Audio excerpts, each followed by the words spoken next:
Hello students, how are you? कैसे हैं आप? Very good students.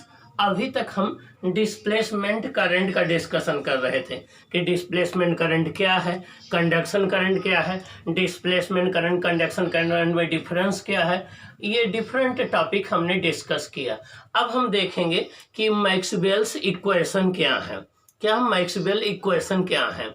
देखिए, जेसी मैक्सवेल ने जिस प्रकार से हम लोग मैकेनिक्स स्टडी करते हैं तो उसमें न्यूटन्स के 3 लॉज ऑफ मोशन स्टडी करते हैं, उसके साथ अगर न्यूटन्स लॉ ऑफ ग्रेविटेशन को हम शामिल कर दें तो पूरी मैकेनिक्स की स्टडी हो जाती है। ठीक उसी तरीके से अगर हम मैक्सवेल के 4 इक्वेशन को स्टडी कर लें तो पूरे की पूरी इलेक्ट्रोमैग्नेटिज्म स्टडी हो जाती है।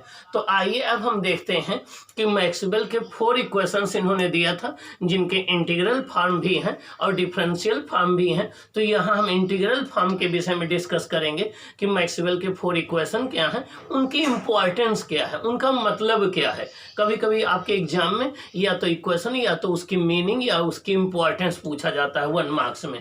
तो आइए हम डिस्कस करते हैं कि मैक्सवेल के कौन कौन से इक्वेशन हैं और उनकी इंपॉर्टेंस क्या है। Okay, Maxwell equation as by using Newton's 3 laws of motion and law of gravitation, almost we can explain all basics of mechanics.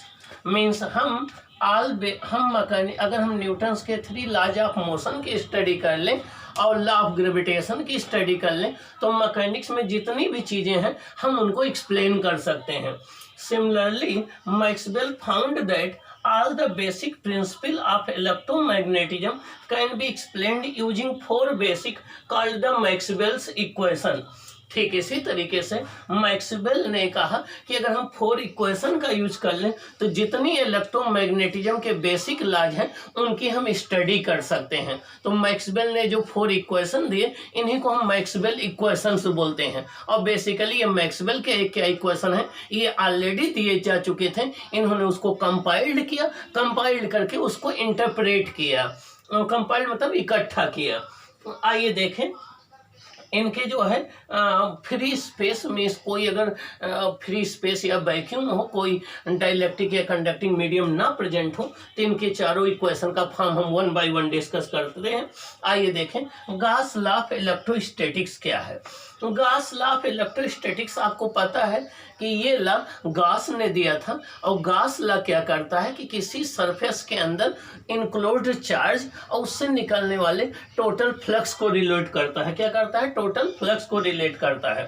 This law states that the net electric flux through a closed surface is 1/ε0 times the total charge Q include by the surface.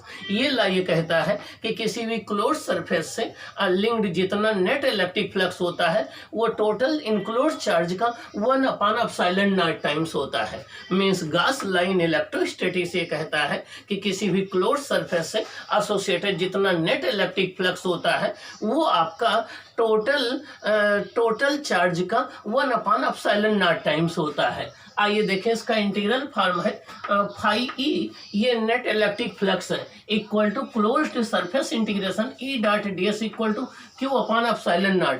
यहाँ पर E क्या है? Electric field. DS क्या है? Area element. DS क्या है? Area element. और yes का मतलब सरफेस इंटीग्रेशन। यहाँ सर्कल का मतलब क्लोज्ड इंटीग्रेशन, क्लोज्ड सरफेस के अलॉन्ग किया जा रहा है। इसका डिफरेंशियल फॉर्म होता है del dot E equal to ρ/ε0। क्या? Del dot E equal to ρ/ε0। इसको डेल पढ़ते हैं, ये 3 डायमेंशन में डिफरेंशिएशन का सिंबल होता है। रो यहाँ चार्ज डेंसिटी है। रो क्या है? चार्ज डेंसिटी है।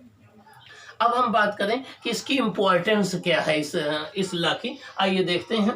The charge on an insulated conductor only resides on its outer surface. इस लॉ से ये पता लगता है कि अगर हम किसी आइसोलेटेड कंडक्टर या इंसुलेटेड कंडक्टर को हम चार्ज देंगे तो वो उसके आउटर सरफेस पर आकर के रिजाइड करेगा और कहीं नहीं वो डिस्ट्रीब्यूट होगा। Second, the electrostatic forces between 2 charges is inversely proportional to the square of distance between them. 2 charges के बीच में लगने वाला जो इलेक्ट्रोस्टैटिक फोर्स है दोनों चार्ज के बीच डिस्टेंस के स्क्वायर के डायरेक्टली प्रोपोर्शनल में होता है।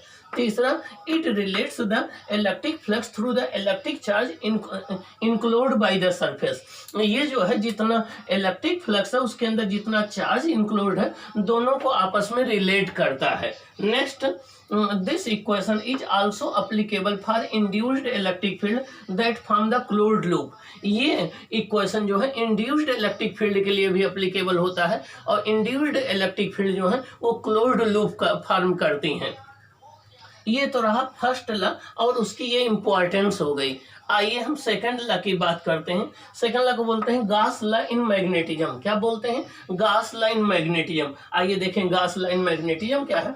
According to this law the magnetic flux According to this law, magnetic flux through any closed surface is always zero।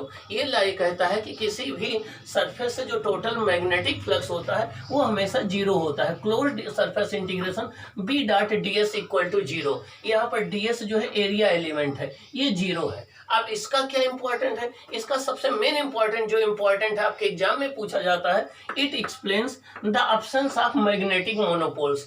ये इक्वेशन ये बताता है कि मैग्नेटिक मोनोपोल्स नहीं पाए जाते, मीन्स सिंगल नॉर्थ पोल या सिंगल साउथ पोल का एग्जिस्टेंस नहीं होता है।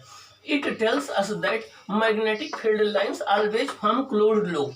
और ये बताता है कि मैग्नेटिक जो फील्ड लाइंस है वो हमेशा क्लोज्ड लूप बनाती हैं।